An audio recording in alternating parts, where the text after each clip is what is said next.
한반도 사태는 우리가 지금 명확한 임무랄까, 목적이랄까, 전략이랄까, 이게 지금 만들어져 있지 않죠.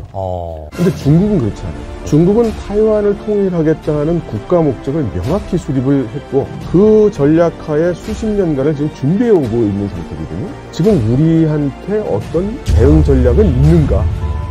간단하게 자기소개 부탁드릴게요. 예, 저는 중국 뉴스를 해설해 드리고 있는 이철이라고 합니다. 미디어에 글을 좀 쓰고 있고요. 원래는 이제 베이징에 살고 있습니다. 아, 그러시군요. 네, 지금 안 그래도 3프로TV 뿐만 아니고 여러 유명 채널에서 패널로 등장을 또 하시는 중국 전문가로서 한국의 정평이 나 있는 또 이철 박사님을 오늘 모시게 돼서 제가 너무 영광입니다. 네, 저야말로 영광입니다. 일단 그럼 저희 채널에 나오신 목적이 있을 것 같아요. 사실 뭐 책도 그렇고 이렇게 나와서 이야기를 하게 된 것도 그렇고 목적은 다 한 가지입니다. 최근에 정세가 돌아가는 것을 보고 있으면 미국과 중국이 뭐 패권 경쟁을 하네, 뭐 경제 분리를 하네, 이 말들이 많지 않습니까? 그런데 중국에 살고 있는 저의 눈으로 보게 되면 중국과 미국과의 무력 충돌의 가능성이 많이 상승해 있고 이제는 충돌이 당연시되고 있는데 만일에 미중 충돌이 일어나게 된다면 우리나라는 어떻게 되는 걸까? 이런 의문을 갖지 않을 수 없죠. 제가 생각해 볼 때는 우리나라는 상당히 말려 들어갈 가능성이 높다. 1차적으로는 미국의 인도태평양 전략이 그러하고 그로 인해서 일본이 참여하고 있고 최근에 와서는 한미일 군사 협력 내지는 동맹에 관한 이야기가 강화되고 있고 그리고 중국 입장에서 보면 그렇다면 한국은 우리가 중국 입장에서 볼 때 가상적국이 되는 것이고 주한 미군은 작년에 공개적으로 선언하기를 양안전쟁이 일어나면 즉시 날아가서 싸울 거라고 했거든요.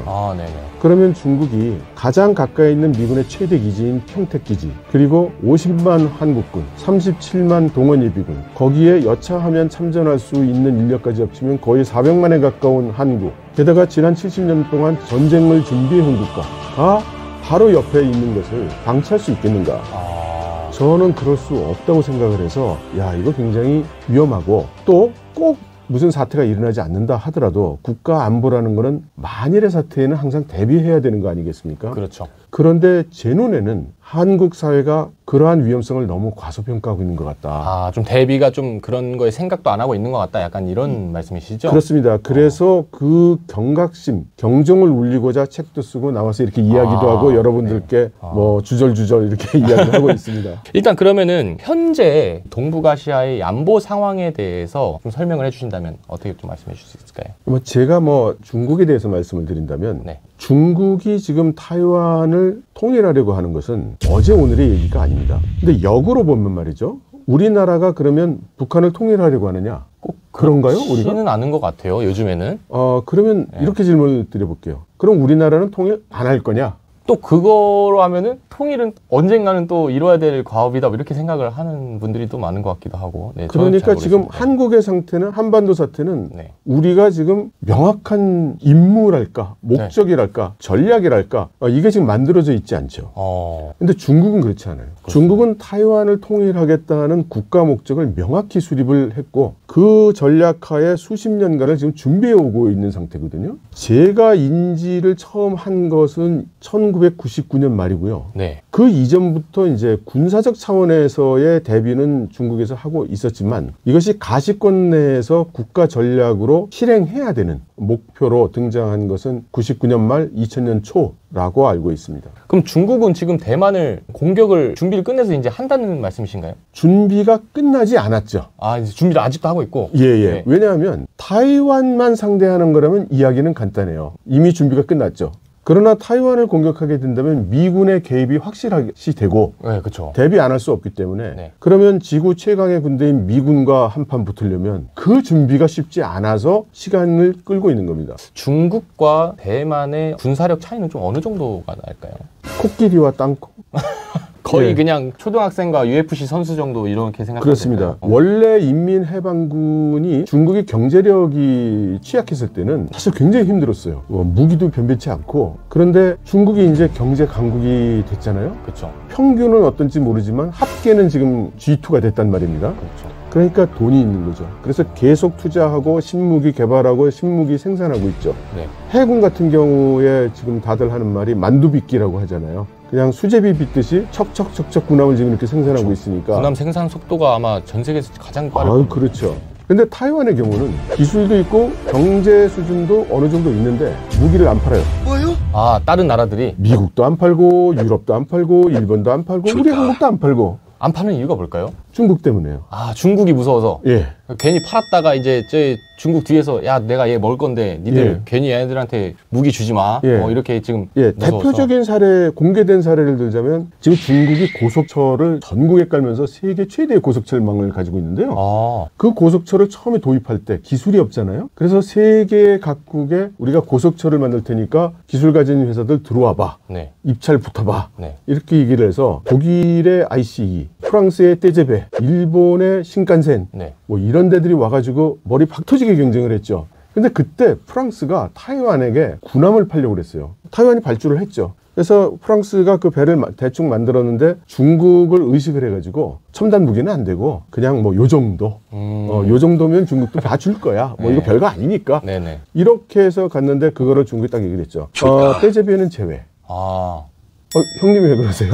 아, 너네 이거 얘들한테 뭐 땡크니 무기니 팔면은 너네 타이완의 무기를 판다는 건 우리한테 총뿌리를 겨눈다는 거니까 뭐 적국하고 뭐 무슨 협력을 하냐? 너희 빠져. 이러니까 잠깐만요. 그런 다음에 그 군함에 있던 레이더 빼고 무기 다 빼고 그렇게 해서 빈깡통 만들어서 타이완 보고 이거라도 받을래 말래. 이렇게 해가지고 타이완이 눈물을 흘리면서 그걸 받았죠. 뭐 엔진 있고 엔진 돌리면 배가 가. 이제 이렇게 해가지고 그냥 준 거예요. 그러니까 타이완은 그야말로 이제 피눈물 흘리면서 아무도 무기를 공급하지 않고 아무도 군사 기술을 제공하지 않으니 조그만 섬에서 총 인구가 2,200만인데 예, 어떻게든 해내오고 있는 중이죠. 미국 입장에서는 또 타이완이 굉장히 또 중요한 요충지가 될 수 있잖아요. 동북아시아 안보에. 굉장히 그렇죠. 그리고 또 그 타이완 반도체 또 예. 세계 최대 생산국 중에 하나고. 예. 그래서 굉장히 놓칠 수 없는 카드인데. 네. 아니 중국이 바보가 아니잖아요. 중국도 그럼 타이완을 때리면 미국이 개입할 걸 아니까. 어쨌든 그냥 이 상황은 계속 이대로 그냥 균형을 맞춰서 전쟁이 나지 않고 흘러가게 될 확률도 있지 않을까요? 그게 이제 안 되게 되는 여러 가지 요인이 이제 생겼죠. 한 가지는 이제 타이완이 옛날에는 이제 국민당이 장기 집권을 하고 있었거든요. 네네. 그 국민당이 손문 선생이 만든 국민당이고 장제스가 이어받은 국민당인데 중국 공산당과 수십 년 동안 내전을 했던 그 국민당이죠. 근데 이 국민당이 있을 때까지만 해도 적이지만 적어도 한 가지는 생각이 같았어요. 우리는 중국이다. 아, 그 국민당 친구들이? 예. 그렇게 생각을 해요, 걔들은? 예. 그러면요. 그 국민당 입장에서는 지금도 내가 중국을 다스려야 될 사람이지 여기 동네에 있을 사람이 아니야. 같은 예. 중국이라는 뿌리는 인정을 하는데 네. 그 주인은 우리 타이완이야. 예. 이렇게 생각하는 게 국민당이다. 그렇죠. 너하고 나하고 이 중국을 놓고 지금 한판 중이야. 이렇게 보는 게 이제 국민당이고요. 네네. 그런데 장제스가 그 군대를 거느리고 대만으로 피신해 갔을 때 그 대만에서 살고 있던 사람들은 넌 누군데 와서 이러세요? 뭐 이런 입장이 된 거거든요. 아저씨 오기 전에는 일본군이 와 있었고요. 일본군 오기 전에는 청나라 군대 와 있었고요. 그렇죠. 청나라 군대 오기 전에는 포르투갈이 또 있었고요. 네. 난 믿을 게 아니야. 뭐 이제 이런 입장이에요. 그래서 그 사람들은 타이완 독립. 나 중국인 아니야. 이제 이런 입장이죠. 그 친구들이 이제 지지하는 당은 또 민진당이라고 하고요. 예, 민주진보당. 그래서 민진당인데, 그래서 국민당이 장기 집권하던 시절에는 어차피 너하고 나하고 언제 봐가지고 한판 하면 돼. 이런 상황이었는데 민진당이 되면서 난 중국 안 해. 아, 이제 아예 그냥 뿌리 자체가 나는 속된 말로 너네 짱깨가 아니야. 나는 갈라서 뭐 이렇게 됐고, 게다가 이제 그 민중들도 원래는 의견이 반으로 나눠 있었어요. 반으로 나눠 있었는데 홍콩이 이제 그 중국으로 돌아간 다음에 대규모 시위 사태, 민주화 시위가 있었잖아요. 그거를 중국이 이제 국가보안법 만들면서 이제 강력하게 탄압을 하니까 민중들 입장이 딱 바뀐 거예요. 아이고. 우리 중국 때문에 저렇게 되는 거구나. 아, 그럼 이제 국민당이 이제 그냥 힘을 잃어버리겠네요? 국민당을 지지하는 사람이 없을 거 아니에요? 그래서 다들, 이거 중국의 일부가 되면 안 되겠는데? 라고 이제 사람들이 이제 민심이 돌아섰고, 두 번째는 국민당 입장에서는, 아니, 우리는 하나의 중국 맞아!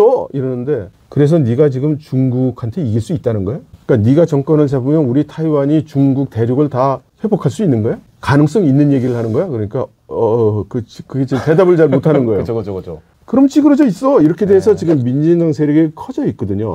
그러니까 중국 입장에서 볼 때는 어느 날 타이완 독립 딱 하면 그리고 미국하고 서방 국가들이 인정 그러면 이건 날아가는 거잖아요. 그렇죠. 그래서 중국이 여태까지 계속해서 하고 있는 말이 타이완 독립을 선언하는 날이 우리가 타이완을 공격하는 날이다.